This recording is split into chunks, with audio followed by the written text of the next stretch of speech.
I was born in Detroit and went to Columbian Elementary School, McMichael Intermediate, and Northwestern High School.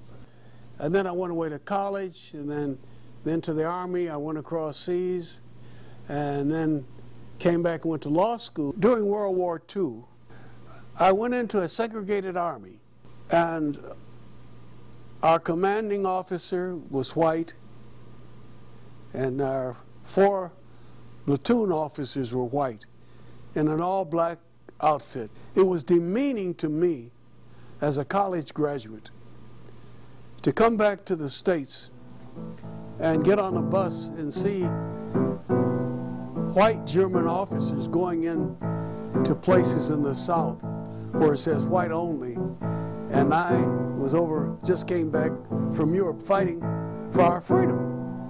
And the color of my skin made a difference. When I finished Northwestern High School, I went to West Virginia State College, which was an all-black college. And when I finished college and I came back, and I went back to West Virginia State just to visit, and President Davis said to me, Damon, there are a group of black lawyers at Howard's Law School who are developing a plan to eliminate Plessy versus Ferguson. The theory was simply this: you can't have separate and be equal.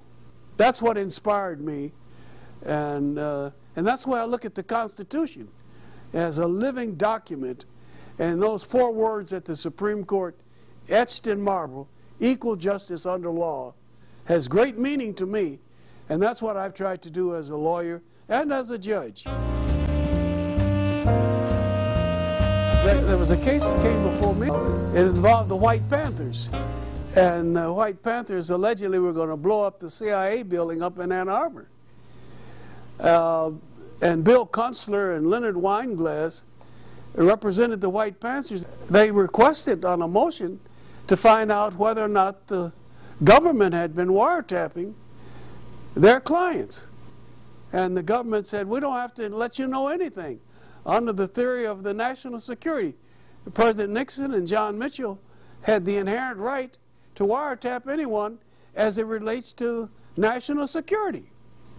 So they came before my court.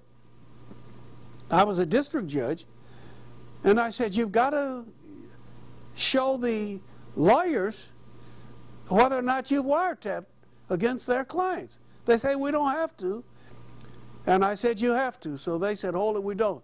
So they appealed to the Court of Appeals in the 6th Circuit, and the Court of Appeals affirmed me.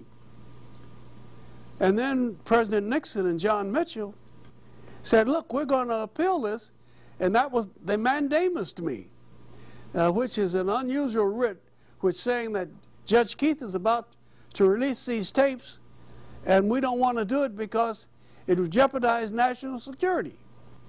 And the Supreme Court granted certiorari. They wanted to review it.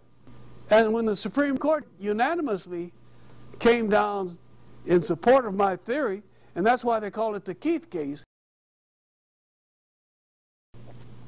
But there are 3 or 4 things that are so important for young people to get back in this city. Number 1, education. Young men and women who get married and start having children want their children to get a good education. You have Wayne State University, and I am pleased that the Damon J. Keefe Center for Civil Rights is about ready to. We've broken ground a year ago. My friend Al Taubman gave the lead gift of $3 million for the Damon J. Keefe Center for Civil Rights. And we have the Damon J. Keefe Law Collection. So Wayne is a great drawing board. You've got the medical school there. You can give the PhDs, and it's drawing a lot of children and families from the suburbs into the city, and then the University of Detroit. I would like to see this younger generation, white and black, emerge with a total commitment to this city of Detroit. A journey of 1,000,000 miles begins with the first step. And I think we've taken the first step here.